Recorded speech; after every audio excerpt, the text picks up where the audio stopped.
Why? The question is, why are we not allowed to make hats? I should probably make it clear that when I'm speaking of hats, I mean men's hats. It is specifically beaver hats. You can kill a beaver on your property, but you can't make a hat out of it. And why is that? Tradesman. It's to protect the British hat industry. That's all. That's all. And by that I mean a proper British gentleman's hat. You could take a beaver skin and sew it up and stick it on your head, but you can't make a beaver felt hat.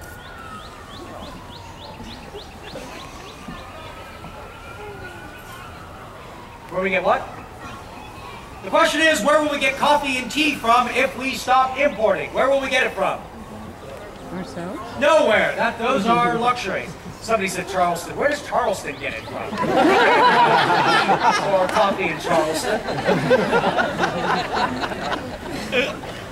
In reality, if a West Indian colony joins us, we can still get coffee from them.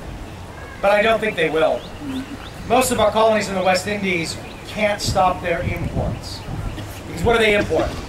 Not us, but what do they import? Pretty much everything. Well, so do we, but they import a very important necessity that a man cannot live without. Food. Yeah. They don't grow food in the West Indies. Their land is there's too little of it. And the profit from sugar is so great that they don't use their land to grow food. And therefore they can't adopt non-importation agreements. And if they don't adopt non-importation agreements, then we will have to cut off trade with them as well. But the other colonies, if other colonies adopt agreements such as ours, there's no reason we can't import from them. But I don't suspect we'll find the West Indies joining in this cause. For the reasons well, there's other reasons too, but that's one of the reasons I would expect their support. Let me assure you, ma'am, though, if I can do without my Madeira, you can do without your tea.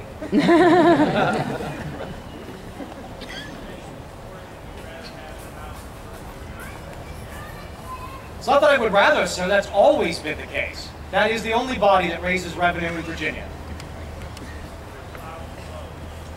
The question is, who has the franchise? And presently, sir, it is all white males over the age of 16 who own certain amounts of property. That distinction varies whether it's in a city or whether it is if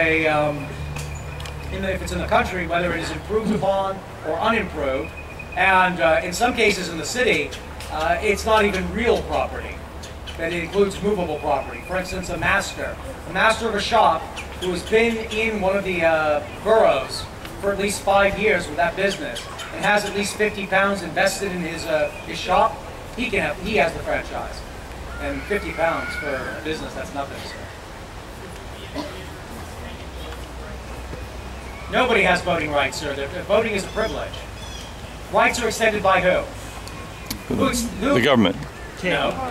They should be protected by a government. Okay. But rights are extended by who?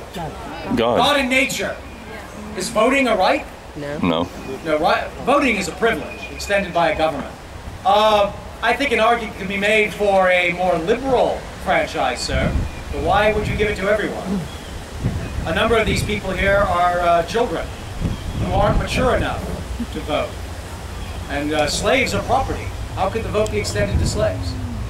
If you allowed non-property owning men to vote or women to vote, you would now give a household multiple votes to no advantage. Yes, sir. One moment, let me come to you. You mean how does the House get it? That's what I mean. You mean the government? Because they don't address it to me.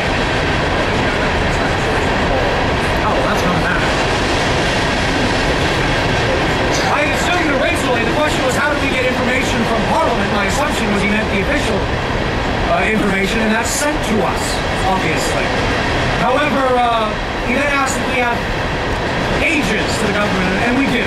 Every colony and province in British North America, which is an area that extends all the way from Newfoundland down to Jamaica, every one of those vicinities has agents, though in some cases they're the same men. Dr. Franklin, for instance, represents more than one colony. we have two agents for Virginia. They're both brothers, and that is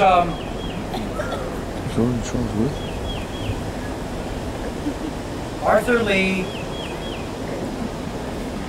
Jesse? I have a disadvantage. I'm trying to remember who's there with Arthur.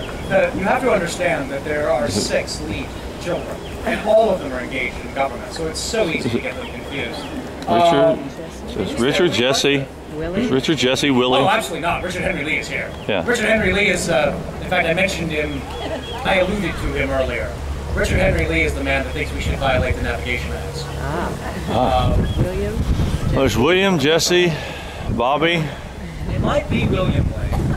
I know Arthur's there. Arthur is the most brilliant of these. And that says a lot. I mean, this lady asked me about Richard Henry Lee, and he is a very well-educated man. He's one of the best orators in the House. In fact, Richard Henry Lee, together with his friend, Mr. Henry, they are referred to as the Demosthenes and Cicero of Virginia. Oh. And because of his education, Richard Henry Lee is a formidable orator. But his brother Arthur is generally regarded as being the one Lee who is never incorrect. The man is a lawyer and a doctor. Wow. And presently is serving as an alderman in London. I think it is William Lee. I think William is the other one that's over there just now. As this shows, when the gentleman first asked the question, I was trying to determine whether he meant me or the House originally.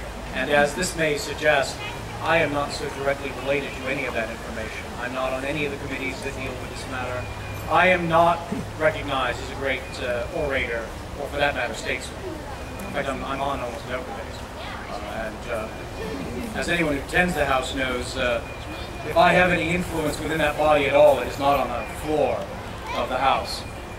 It might be in assemblies and taverns, but not. I lack the ability as a public speaker.